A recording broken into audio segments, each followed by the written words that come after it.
In a quiet family home, a tragedy unfolded that shocked an entire community. A teenage boy, once a loving brother, crossed an unthinkable line, taking the life of his own sister.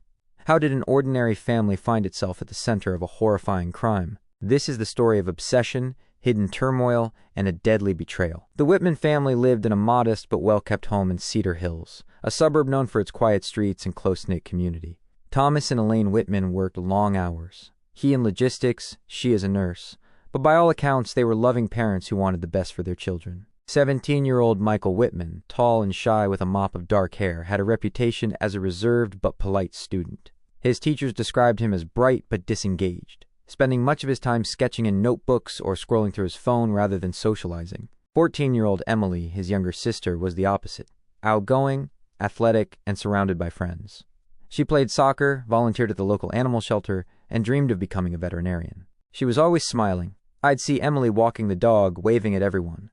Michael was quiet, polite, but quiet. By all appearances, they were a typical family, busy parents, 2 children with different personalities, but a close bond forged in childhood. But beneath the surface, subtle tensions were beginning to grow. As Michael entered his junior year of high school, his demeanor shifted. Teachers noticed a drop in grades, a lack of participation, and a tendency to isolate himself during lunch breaks. His social media activity became sporadic, then obsessive, pages filled with cryptic drawings, fragments of song lyrics, and images of isolation. Meanwhile, Emily thrived. She made the varsity soccer team, posted cheerful photos with friends, and spent more time away from home. To outsiders, this was normal teenage development. But for Michael, it may have signaled something else entirely, a growing sense of being left behind. Adolescence can magnify feelings of rejection or abandonment. In rare cases, a sibling's success becomes a mirror for one's own perceived failures, breeding resentment or unhealthy fixation. At home, arguments between the siblings increased. Small disagreements over chores escalated into shouting matches.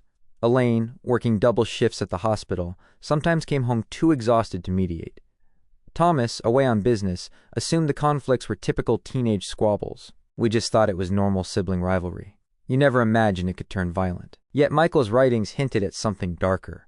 In his private journal, later recovered by investigators, he described feeling invisible, overshadowed, and consumed by thoughts he couldn't control. He wrote about Emily, alternating between admiration and resentment. Experts would later call it an, quote, obsessive focus. When obsession takes hold of a vulnerable adolescent mind, combined with isolation and lack of intervention, it can escalate in unpredictable ways. Still, no one, not his teachers, not his parents, not Emily, saw the full picture. The warning signs were scattered, hidden behind closed doors and private screens. On the night of March 14th, the Whitman household was unusually quiet.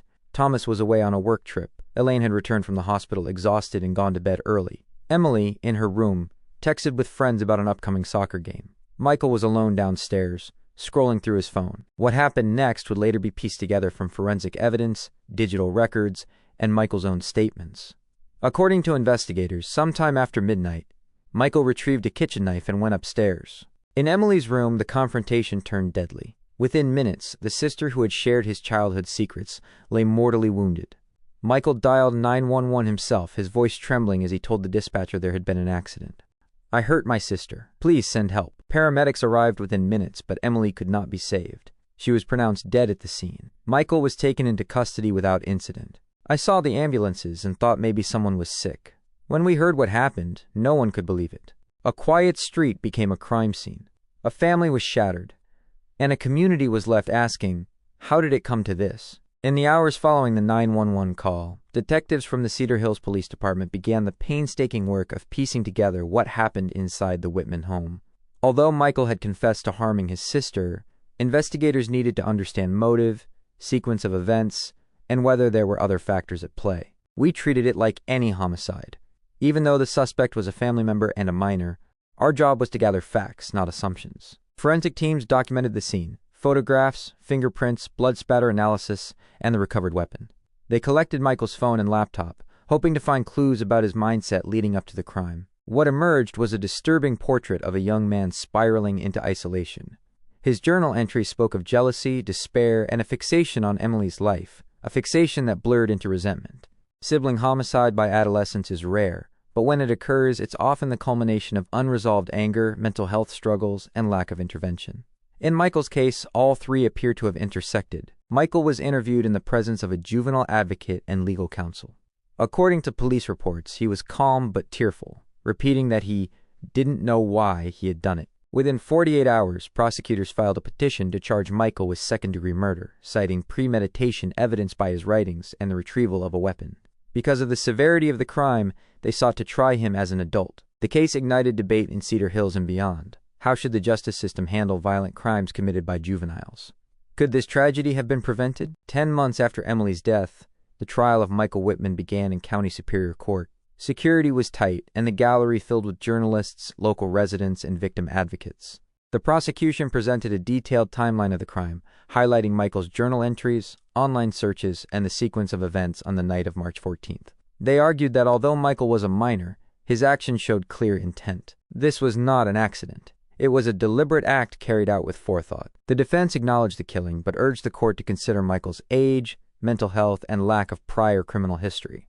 They called psychologists to testify about his depressive episodes and obsessive thinking. Michael was a troubled young man in crisis, not a hardened criminal. He needs treatment, not a lifetime behind bars. During the trial, Elaine Whitman sat quietly in the front row, clutching a photograph of Emily.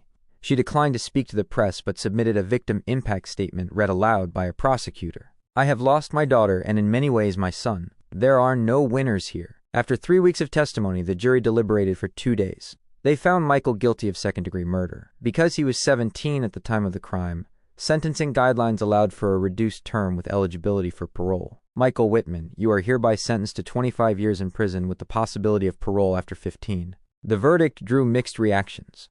Some felt justice was served. Others argued it was too harsh for a juvenile. For the Whitman family, it was another chapter in an unending nightmare. Months after the trial, the Cedar Hills community continued to grieve. At Emily's former school, classmates planted a tree in her memory. A scholarship fund in her name supported aspiring veterinarians. She was a bright light. We wanted something positive to come from such a dark time. Elaine and Thomas rarely spoke publicly about the tragedy. Friends say they divided their time between therapy, advocacy for youth mental health, and visiting Michael in prison. In interviews, they emphasized the importance of early intervention and open conversations about mental health. Experts point to the Whitman case as a sobering reminder of how adolescent struggles can escalate when unnoticed or untreated. School counselors, parents, and peers all play a role in identifying warning signs. If you see someone withdrawing, expressing dark thoughts, or fixating on a sibling or peer, take it seriously. Reach out, connect them to resources. It can make a difference. Today, Michael Whitman serves his sentence at a state correctional facility for young offenders. He is enrolled in therapy and education programs. In letters to the court, he expressed remorse and a desire to prevent others from following his path. The Whitman family's story is one of unimaginable loss. The loss of a daughter, the loss of a son's future, the loss of peace in a quiet neighborhood. But it is also a call to action, to recognize warning signs, to offer support, and to never assume that tragedy only happens to other families. If you or someone you know is struggling with violent thoughts, depression, or obsessive thinking, resources are available. Early intervention saves lives. Thank you for watching, and don't forget to like, share with friends, and also subscribe.